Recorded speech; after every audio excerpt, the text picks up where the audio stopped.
Hi guys, welcome back to the baseline. All right, so today we have some breaking news. So the bond market just screamed Mayday, and the White House, it buckled in real time.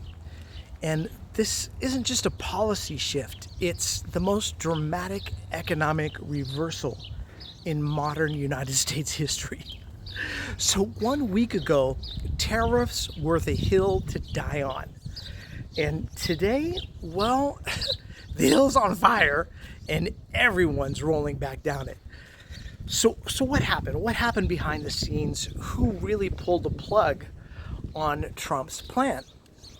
And how did this one bond sell-off, trigger an economic whiplash? So let's go. Let's strap in and break it all down. All right. So the safe haven that screamed, right? It's the Treasury bonds. It's the world's economic bunker, if you will. But this week, people ran from them. And I mean, they ran. Why? Because a $1 trillion panic triggered by tariffs that risked decoupling the United States from global supply chains. So let's compare this to the 2008 Lehman Brothers moment. But this time we had a pre-crash panic. And before the recession was even officially declared. So when the bunker catches fire like this, even the cockroaches scatter. And that's how serious this is. So would you trust the US bond market right now if you were a foreign investor? Comment in the section below. I'm curious to see what you guys think about all this. Now, what are the three power plays that forced Trump's hand here? Okay, so number one, we had the Wall Street whiplash. Jamie Dimon, BlackRock, all the major hedge funds all raised internal alarms. So capital flight began showing up in real-time dashboards.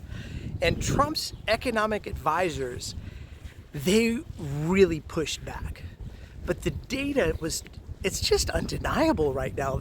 Everything is just crashing around them. The second thing was corporate pressure. So you have Delta, you have Boeing, Amazon, a lot of companies with global dependencies. So they all said enough.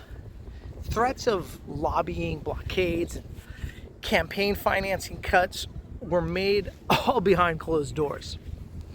The third thing was international humiliation. Rachel Reeves in the UK mocks the United States instability, and the EU and China propose alternate trading blocks within the same 48-hour window. Allies are publicly questioning American reliability. So that equals red alert in Washington, D.C. It's just head turning, the whole thing. So inside the White House, it's just a freak out show. The reverse Ferret is just beginning. This wasn't a strategy, this was survival instinct. A breakdown of internal leaks from administrator insiders. So Caroline Levitt spins the reversal as courageous leadership. Scott Bent claims the media misunderstood, but Trump's own speech contradicts that narrative. So here's a little side story, right? A senior aide anonymously described the mood as a bunker with no air left. So imagine planning a party, setting off fireworks, and halfway through realizing you invited the fire department by accident. That is pretty much how nuts this all is getting.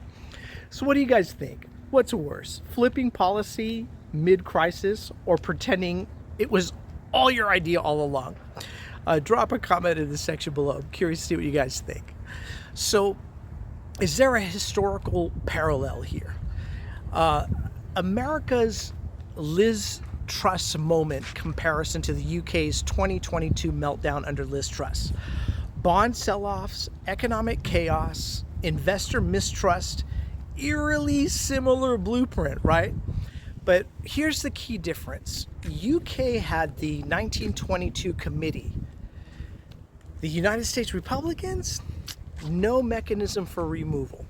So instead, economic pressure from corporate backers equal political leverage.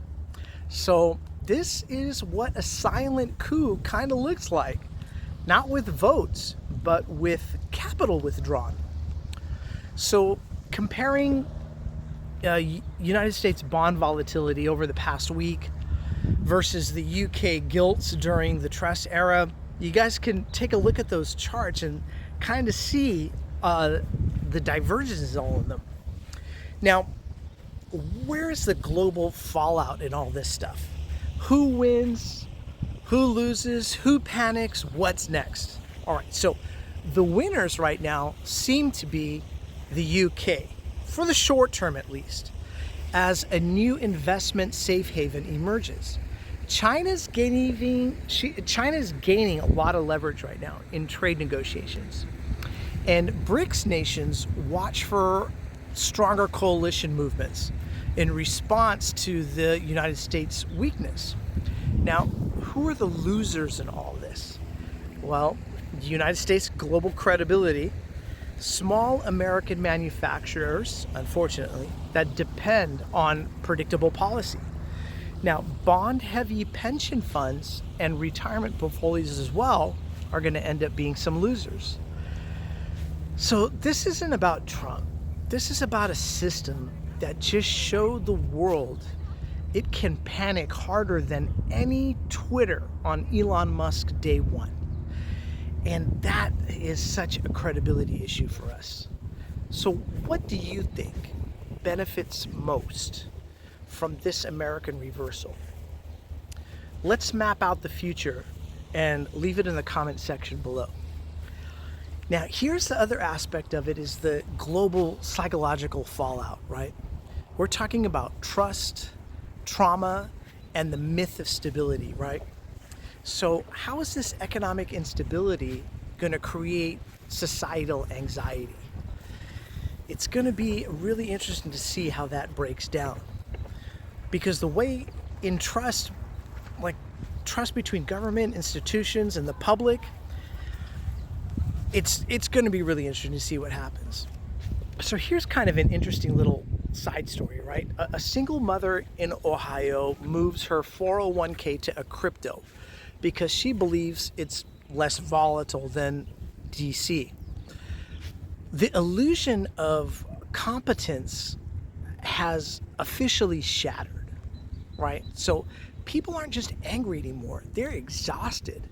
And when trust breaks like this, it's not just numbers, it equates into lives. So how do you personally react when the economy looks like it's in free fall? Fight, flight, freeze? I don't know. It's hard to tell what reactions any number of people may or may not have. Now, what do we do in terms of reclaiming economic sanity? What can we actually do? So the practical takeaways are: diversify your knowledge, not just your portfolio. Pay attention to policy, not just the cult of personalities. And don't bet on stability right now. Bet on adaptation. So here are 3 future-ready habits that might help us along the way, right? So watch foreign markets' reactions before the United States ones. Follow global central bank moves. They speak louder than tweets right now. And try to stay as emotionally resilient as you can. Don't get attached to identity or to these outcomes. So this was the panic heard around the world today. But panic isn't the end. It's a signal, right? And what do you do with that signal becomes the question. And it defines your future. So let me know what you guys think about all this and the chaos and volatility and drama. It's definitely head turning for me personally. Drop a comment in the section below and let me know what you guys think and give your perspective. I'm really curious to address some of those in the next episode as we continue on with this. All right, well, good luck everybody in the panic. Hold on tight. It's going to be a wild ride. And thanks again for joining me here on the Baseline. Cheers, everybody.